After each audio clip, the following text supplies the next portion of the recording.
અમદાવાદના સુભાષ બ્રિજ પર ખાનગી એજન્સીના અધિકારી પહોંચ્યા છે। બોટ મારફતે બ્રિજના સ્પાનની તપાસ કરાઈ રહી છે। બ્રિજના સ્પાનના સેમ્પલ લેવામાં આવ્યા છે તો ડોક્ટર રવિ કિરણ એજન્સી તપાસ કરી રહી છે અને બ્રિજનું ડિટેલ ઇન્સ્પેક્શન હજુ ચાલી રહ્યું છે।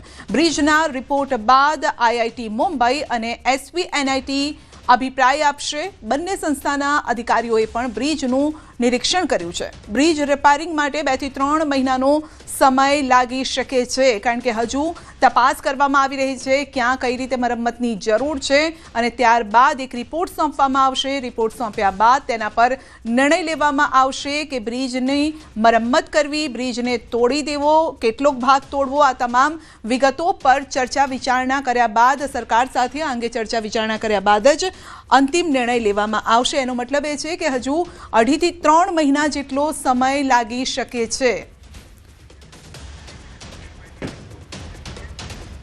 અમદાવાદમાં સુભાષ બ્રિજ બંધ કર્યા બાદ સમસ્યા। વાડજમાં ટ્રાફિક જામની સમસ્યા સર્જાઈ છે। સમીક્ષા કરવા માટે પોલીસ કમિશનર વાડજ પહોંચ્યા છે। ટ્રાફિકનું નિરાકરણ કેવી રીતે લાવી શકાય તે અંગે જરૂરી સૂચન પણ તેઓએ કર્યા છે।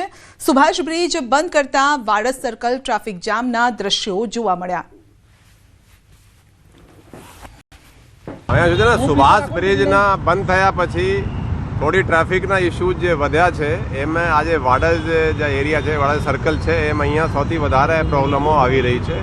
એટલે હું આજે જાતે આવ્યા છીએ કે શું પ્રોબ્લમ છે। અહીંયા એક બ્રિજની કન્સ્ટ્રક્શન ચાલુ છે પણ આજે મ્યુનિસિપલ કોર્પોરેશનના પણ જે અધિકારીઓ હાજર છે એને સૂચના આપણે અપાઈ ગઈ છે કે જે થોડા રેસ્ટ્રિક્શન રાખ્યા છે એ વિધિન 24 અવર્સ એ હટાડી દેશે, એટલે થોડું પહોળો થઈ જશે। અહીંયાથી પણ ટ્રાફિક હલકો થશે અને અહીંયા વચ્ચે જે રાખ્યા છે લોકો બેરિકેડ એ પણ એને હટાડશે।